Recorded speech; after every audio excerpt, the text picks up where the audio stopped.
Today, I'm going to show you guys how to build the biggest aquarium with the best different kinds of sea creatures in it with the Aegisdramon deck.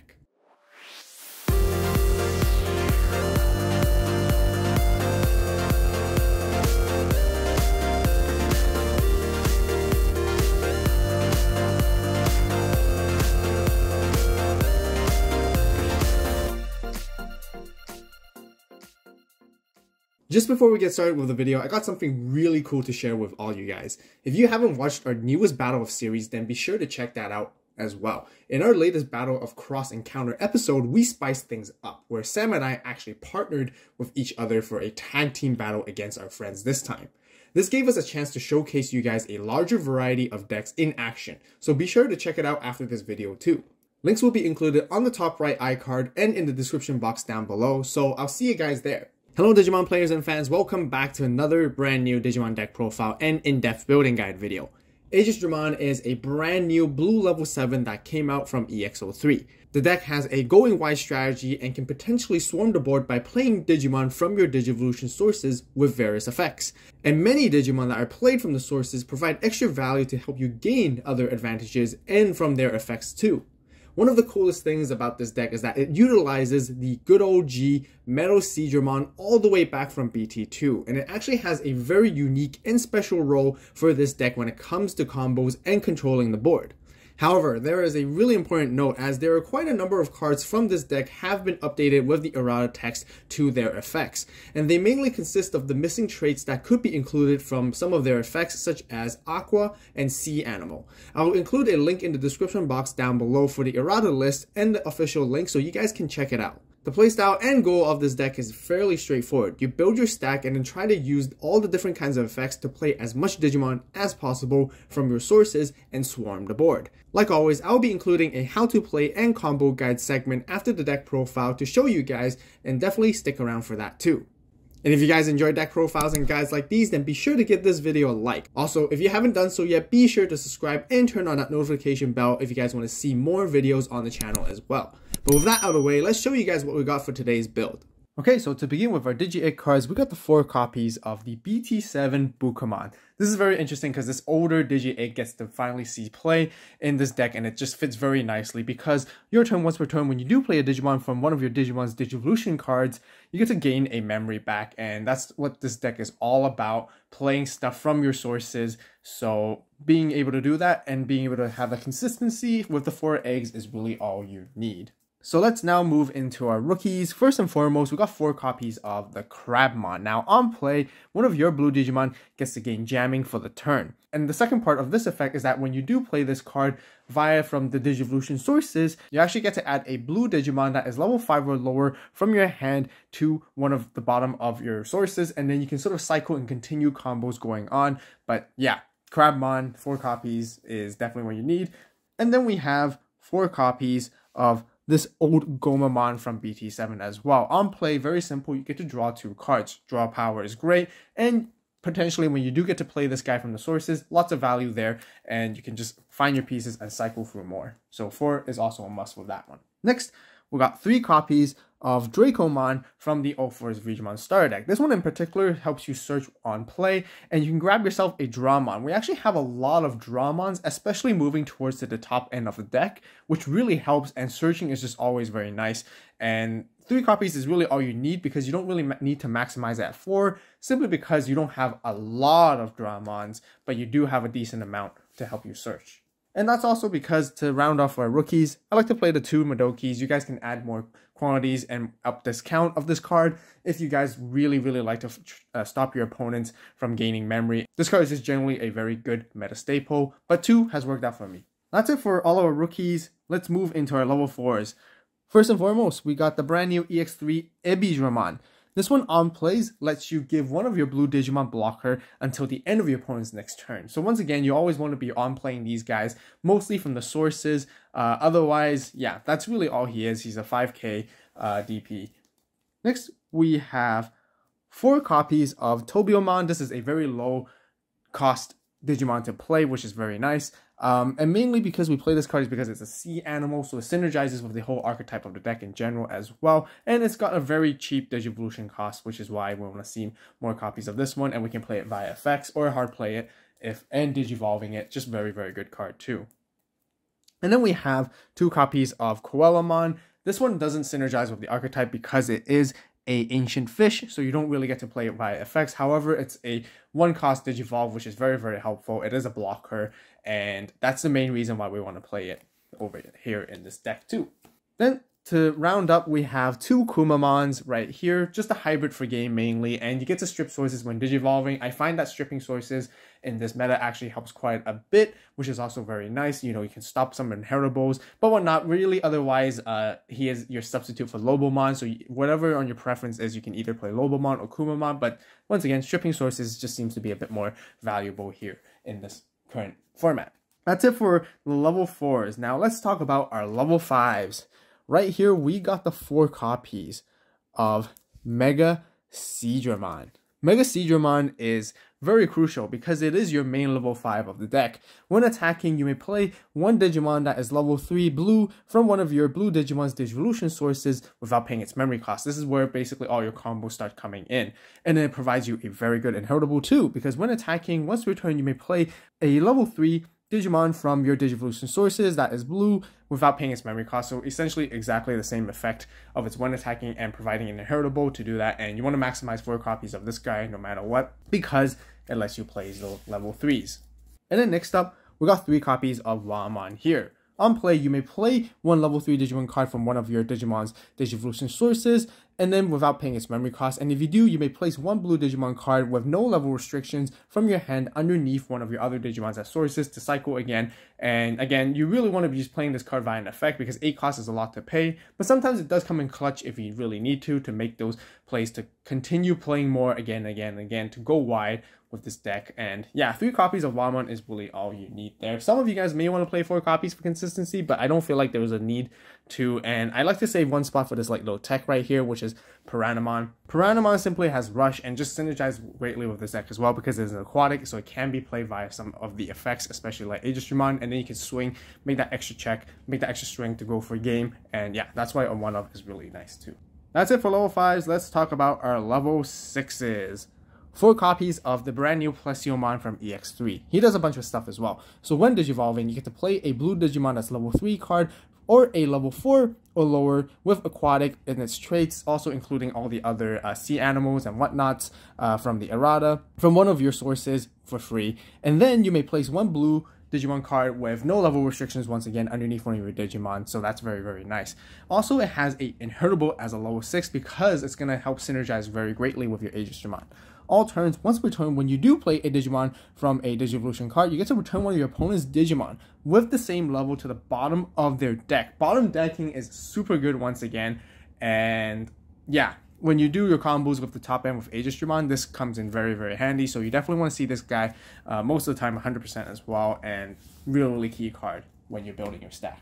Next, it's time to bring back this good old card right here, all the way from BT2 or even from the very first set.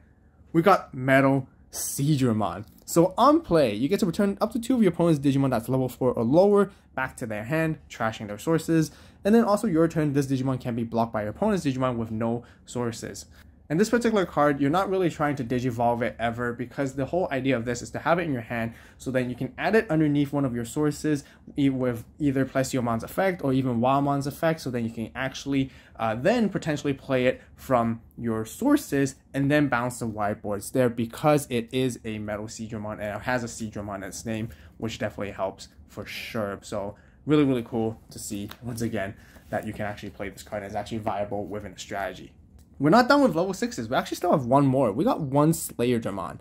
Now, Seadramon doesn't really synergize with like deck too much. However, you can add it in underneath, which is a very nice tech into one of your stacks sometimes, again, with Plesiomon or Waamon as well, which is very, very good because it gives you that control aspect where at the start of your opponent's main phase, you can force one of your opponent's Digimon to basically attack you.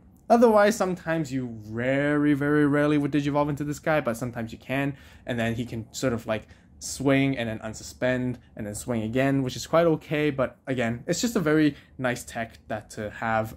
Depending on some matchups, it can come up very nicely and very useful. So now let's talk about our level 7, which is our one and only Aegisdramon right here. He does cost 4 to Digivolve, but when Digivolving, you may play one blue Digimon that has level 3 card or one Digimon card with Seadramon in its name or aquatic, and as well as all the other traits that are included in the errata from among them without paying its memory cost. And the second part of this is that you don't have any level restrictions for that. So this is why you can actually be playing your Metal Seadramon, you can be playing your Megas if you want to, or your level 5s, and be very selective with what you have depending on what you have in the source, which is very, very good.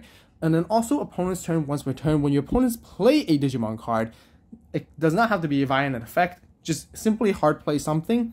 You get to activate this Digimon's when Digivolving effect to go even more wide and even sometimes disrupt their plays, which is very, very good. This is basically your core and key boss Digimon of the deck that you're always trying to turbo into as soon as possible, and then go wide and then go big with your top end and with your level 6s and 5s and so on, basically. That's it for all of the Digimon. Let's talk about our tamers. We only simply have the one type of tamer where we have the 3 copies of Davis. Memories gain is really important. Searching for consistency and grabbing pieces is what I like the most anyways. So yeah, 3 is just great there. So that will be it for the tamers. Now let's move into the options. More searching. Blue memory boost, just really great. Memory gain delay, fantastic. Just really, really good staple card once again. And yep. Next we have one sort of tech card as Kaiser Nail. Kaiser Nail lets us play something from underneath a source by paying 4 memory, which is very, very nice. And security effect allows you to activate its main effect, and it does come up sometimes. I don't think I really need multiple copies of this. It's just a nice to have as a tech. So this is actually a flex card depending on what you guys want to play. You guys can play something else, more removal and whatnot, up to your choices. But yeah, Kaiser Nail just synergizes quite nicely with this deck overall. And then last but not least, to round off for all the options, we have one Ice Wall for defensive capabilities right here. Alright guys, now that we showcased the deck profile, there actually isn't really too much other tech choices and other cards that I have this time to include for this deck in particular, and I just really want to showcase you guys the combos right off the bat, because it's just a very simple and linear strategy when you're playing this deck. So it's really about building the stack. That's really what it's all about. So of course you're going to be Digivolving ideally your Crabmon or your Gomamon, because you want to be setting up for your level 3s that can be played. So it really doesn't matter which one, but let's just say we have Crabmon right here. I'll just put these like side by side as we're growing the stack. And then next, of course you want to keep Digivolving into like your Aegisdramons or whatever, once again, anything that's like a sea animal or aquatic or and whatnot. And then afterwards, let's showcase you guys like the Mega Seadramon combo first. So we're gonna go into Mega Seadramon right here, and then we pass our opponent. Our opponent will pass us back to 1 memory or whatnot. And yeah, 1 memory is really usually all you need to sort of like get your combos going. And if you have 3 memory, I'll put a Davis here as well just to showcase in case what the differences that you can do if you do have a memory tamer, because it does make quite a bit of difference when it comes to making your plays. But anyways, your opponent passes to you, and then let's just say you don't have the memory tamer, so you push it out at 1 right here, and right ahead you can just go on and swing in with your Mega Seadramon right off the bat. Now Mega Seadramon's when attacking effect will activate, allowing you to play like a level 3 Digimon from its sources. So of course you're going to be playing your Crabmon or your Gomamon. If you have Crabmon, then you know you're pretty much safe to swing in, because even with 7k, your Crabmon can give your Mega Seadramon jamming. Now, if otherwise, then you can play your Gomamon to draw 2 cards, but that's why Crabmon is a little bit better, especially when you're swinging into security there, just to be really extra safe. So after playing the Crabmon, keep in mind also you get to use your Bukamon's Inheritable to gain yourself a memory back, and then you can even like choke your opponent down to 1 by Digivolving your Mega Seadramon into a Plesiomon. Now Plesiomon has a when Digivolving, allowing you to play something from the sources, and what you ideally would be playing is your Aegisdramon here, out, and then Aegisdramon will have its effect pending, but you also want to finish resolving Plesiomon because it lets you add another blue Digimon underneath its sources, and this time it doesn't have a level restriction, so you can actually put your Metal Seadramon ideally underneath, which is very, very nice because it's going to help you set up for the later turn afterwards. And then Aegisdramon will come out, and it gives one of your Digimon blocker. Ideally, right here, you might want to just give it to Aegisdramon simply because it has a higher DP, and it can help protect your Plesiomon against any of your opponent's attacks later on. And now you're pretty good setup overall to go. And you guys can see how wide this deck can actually go very quickly, which is pretty nice. And then once again, your opponent might pass you back to 1. If you have a memory tamer, things do change a little bit, which is nicer. But I'll explain that just in a bit. So you unsuspend, you pass your opponent to 3, and you can play Aegisdramon. When Digivolving, it allows you to play a level 3 blue or 1 Digimon card with Seadramon in its name or Aquatic and the other missing errata traits that it has supposed to include. This is when you get to really choose, which is very nice, because you can actually choose Wamon, you can choose any of this Mega Seadramons here, or even Plesiomon if you want to, but Metal Seadramon would be very nice to counter against your opponent, especially if they have a wide board with like low-level Digimon on the board. If not, then you can actually play yourself a Wamon, and Wamon lets you play a level 3 from under your sources if you did set that up earlier on from the beginning, and then afterwards you can also place more stuff underneath, and you want to just keep cycling over and over again. But in this case, let's just say we play Metal Seadramon. Now back to the part, if we had a memory tamer to begin with, we would be at 3 and Digivolving Aegisdramon for 4, and because we played out Metal Seadramon, we get to gain a memory with Bukuma retaining our turn, and then now we can swing in with our Aegisdramon, and we get to sort of also activate our Plesiomon because we play Metal Seadramon to also bounce one of our opponent's Digimon. So lots of bouncing, lots of playing from sources, which is very nice. And we get to use the when attacking of Mega Seadramon right here to play a level 3 from our sources, which we don't have in this case. But that is totally okay. And then we can just continue and sort of like try to go wide. And that's basically the very simple linear combo you can be actually doing with this deck, which is really, really cool. And yeah, just really making sure juggling and planning ahead on what sort of inheritables or sources you want to be stacking up ahead of time, so that you can know what you can play out, which is very, very good. And that's basically how you win with this deck, which is really, really cool. That will conclude for my very own deck building strategy and in-depth guide for the Aegisdramon and Aqua and the Seadramon deck profile. If you guys enjoyed the video and found it helpful, please give it a like. If you have any suggestions, recommendations, or questions, be sure to share it with everyone in the comments down below. Overall, Aegisdramon is a very fun deck to play, and it's very easy to pick up. The best feeling is that when you're able to set up the perfect stacks of Digimon sources and play them out over and over again by chaining different effects one after another, and then it gives you a super wide board in the end to overwhelm your opponents. The deck is very budget friendly as well, as there is actually not that many high rarity and high value cards required to build it either. And this is why I would highly recommend it for any of you guys who are beginning and getting into the game for the very first time too. But that'll wrap up for the video for today. I know many of you guys are excited to see more upcoming deck profiles. Now, based on popular requests and demand, our next deck profile is going to feature the Darkdramon and the D Brigade line with its brand new EX03 updated version. If you guys are excited for that, then be sure to subscribe, turn on that notification bell to stay tuned. As always, thank you so much for watching. You guys have a great day, great night, wherever you are. See you in the next video. And this is Vault, signing